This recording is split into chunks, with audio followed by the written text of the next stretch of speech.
L'agenda politique sera chargé ces 3 prochaines semaines avec en ligne de mire le premier tour des élections législatives le 11 juin prochain. Nous recevrons ici même et sur nos réseaux sociaux toutes les candidates et candidats, 27 au total pour les 2 circonscriptions de Guyane, 2 candidats par jour. Vous venez de le dire, Kylian, à partir de 7h15. Et pour commencer ce matin, Mylène Mathieu, bonjour.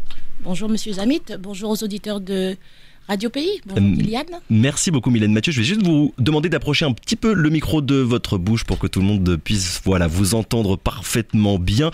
Je le précise, tous les passages ont été tirés au sort hier. Mylène Mathieu, vous avez 48 ans, infirmière libérale, présidente de l'URPS des infirmiers libéraux de Guyane, engagée depuis maintenant plusieurs années pour un certain nombre de causes et de sujets. Vous vous lancez dans ces élections législatives avec comme remplaçant Christophe Fernand. En quelques mots, Mylène Mathieu, et on va commencer par là, les raisons de votre participation à cette élection. Pourquoi vouloir devenir député ? Je vais vous demander d'être la plus concrète possible. Pourquoi vouloir devenir député de la première circonscription ? 48 ans le 10 juin prochain. Alors, je suis infirmière libérale, comme vous l'avez dit, depuis plus de 15 ans. Je travaille donc au sein de la population quotidiennement et je perçois les difficultés sociales, économiques et bien entendu sanitaires. Je suis aussi une femme en politique.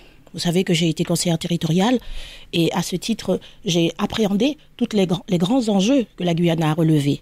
De mon poste aussi de présidente de l'Union régionale des professionnels de santé, que vous avez cité tout à l'heure, je participe depuis plus de 10 ans à la mise en place du projet régional de santé. Et je perçois aussi avec précision les manquements de l'offre de soins en Guyane. Vous savez, à tous ces postes, j'ai pu observer que finalement, c'est au niveau national qu'il faut agir. Excusez-moi. Et c'est une des raisons pour laquelle, vous l'avez dit, je suis investie sur le territoire à un autre niveau tactique, mais je crois fondamentalement qu'il faut agir au niveau national. Je veux trouver les moyens pour la Guyane. Ça, c'est pour votre expérience, Mylène Mathieu, mais ma question portait surtout sur les raisons. Pourquoi député ? Pourquoi ce mandat-là en particulier et pas un autre ? Parce que justement, je vous dis que parce que justement, à tous ces postes-là, à un moment donné, vous arrivez à un plafond de verre où on vous dit là, c'est politique. Ah, Madame Mathieu, nous avons fait remonter, mais là, c'est politique. À tous les niveaux, dans toutes mes représentations, et je vous parlais du système de santé, là aussi, il faut alerter au plus haut. Donc, à un moment donné, vous vous dites à un moment donné, il faut passer le pas. Voilà pourquoi, aujourd'hui, moi, je veux agir au niveau national parce que c'est là qu'on peut faire bouger les lignes politiques. Et donc, je veux des moyens pour la Guyane. Moi, je veux agir.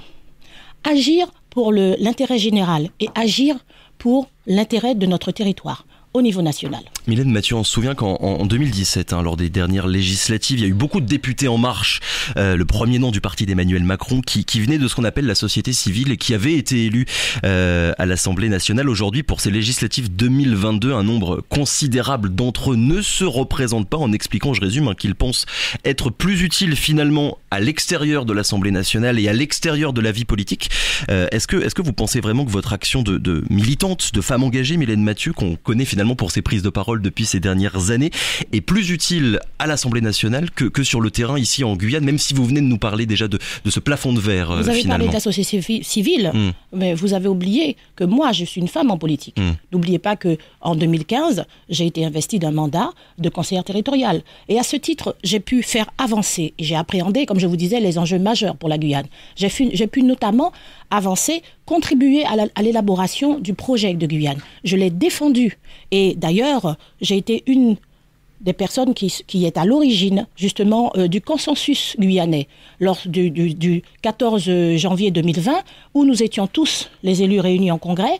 J'ai contribué grandement à ce que l'on puisse sortir de consensus pour le projet Guyane. Donc, voilà la différence. Moi, je vous dis que aujourd'hui, avec l'expérience que j'ai, à la fois en tant que représentante de la société civile, mais aussi en tant que femme en politique, je pense avoir le bon profil pour assurer cette fonction dès que les Guyanais me feront confiance pour les représenter. Vous avez déclaré, Mylène Mathieu, vouloir être une députée de terrain. Ça veut dire quoi, précisément ? Alors, ça veut dire, toute cette expérience, ne pas avoir de rupture entre le terrain, justement, c'est-à-dire la réalité que vivent les Guyanais, parce que je suis au fait, je vous disais, de toutes les difficultés sanitaires, sociales, économiques. Et quand je parle de Guyanais, je parle de patients, bien entendu, mais je parle aussi de chefs d'entreprise. Je n'oublie pas le milieu économique.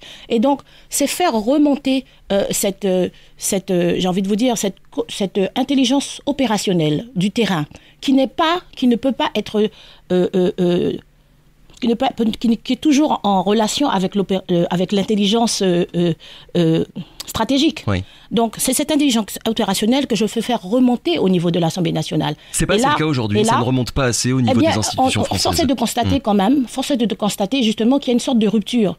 Vous voyez la population qui réclame, la population qui demande à avoir une démocratie beaucoup plus contributive. C'est parce qu'il y a un lien, visiblement, il y a une courroie de transmission qui n'est pas opérationnelle. Et moi, je pense qu'avec des élus comme moi, avec une expérience politique, mais aussi avec le pendant de l'opérationnalité du terrain, eh bien, on peut vraiment pouvoir obtenir ce que nous avons besoin pour la Guyane. Je veux notamment aussi, dans mon offre politique, faire changer l'image de la Guyane.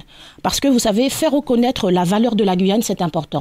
Nous avons une image de boulet, de poids mort qu'il faut absolument briser. Et mais ça, la changer comment cette image, Mylène Mathieu, en tant que députée ? Notamment en siégeant dans un groupe majeur au sein de l'Assemblée nationale, à chaque prise de parole, lorsque j'interpelle ou lorsque j'interroge, je parle du territoire, mais j'ai l'intention aussi de faire un focus médiatique sur les thématiques qui intéressent la Guyane. Parce que vous savez que, notamment avec l'élimination de France O, on a encore plus de mal à faire remonter au niveau national. À être visible finalement au niveau national. Et je crois que la visibilité, c'est important. Parce que vous savez comment la communication a une importance fondamentale maintenant. Eh bien, lorsque les choses ne se voient pas ou les choses ne se disent pas, on a tendance à laisser croire que ça n'existe pas. Donc, un de mes axes d'action, ce sera de faire ça. Je veux aussi faire respecter les engagements pris par l'État vis-à-vis de notre territoire, rééquilibrer les relations que nous avons avec la France, le centre décisionnel.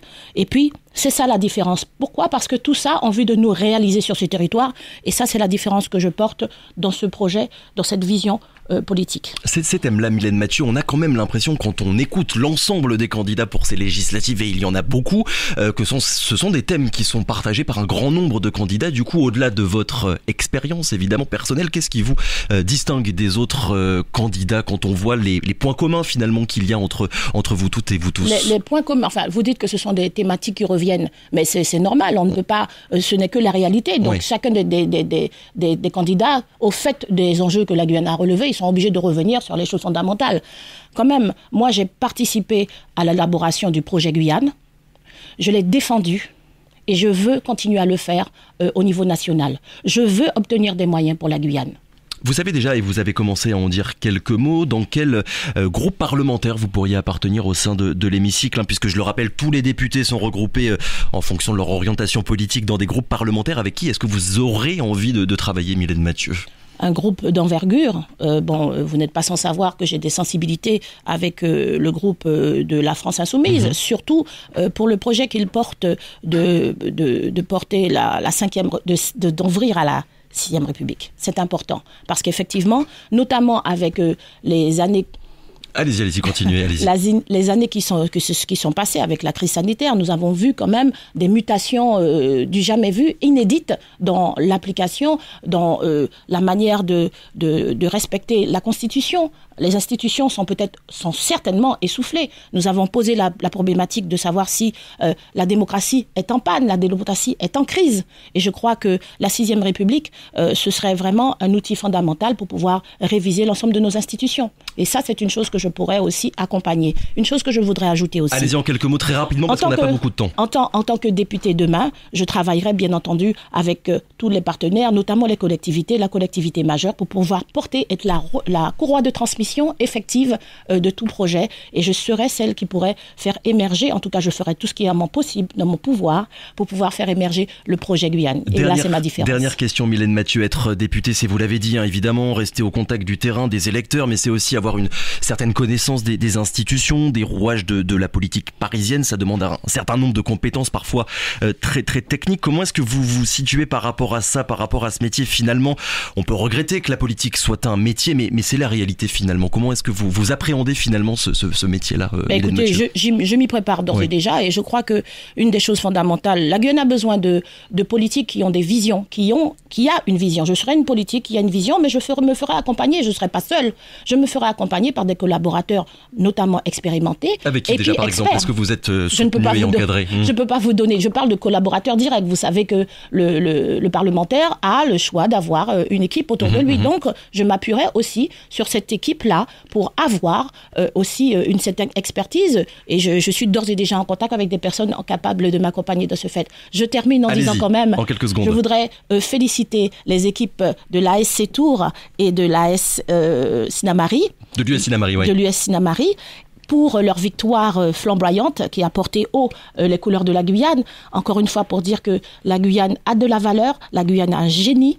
Et donc, moi aussi, je me ferais fort de rapporter tout cela au niveau national. Carton plein, on le rappelle, évidemment, pour les équipes guyanaises lors du Guy Margois ce week-end. Merci beaucoup, Mylène Mathieu. Je vous en prie. Candidate, je le rappelle, pour la première circonscription. Cette interview sera à retrouver en intégralité dès la fin de matinée sur la page YouTube de Radio Pays. Bonne campagne. Merci beaucoup. Et bonne journée. À vous aussi, au revoir. Radio Pays.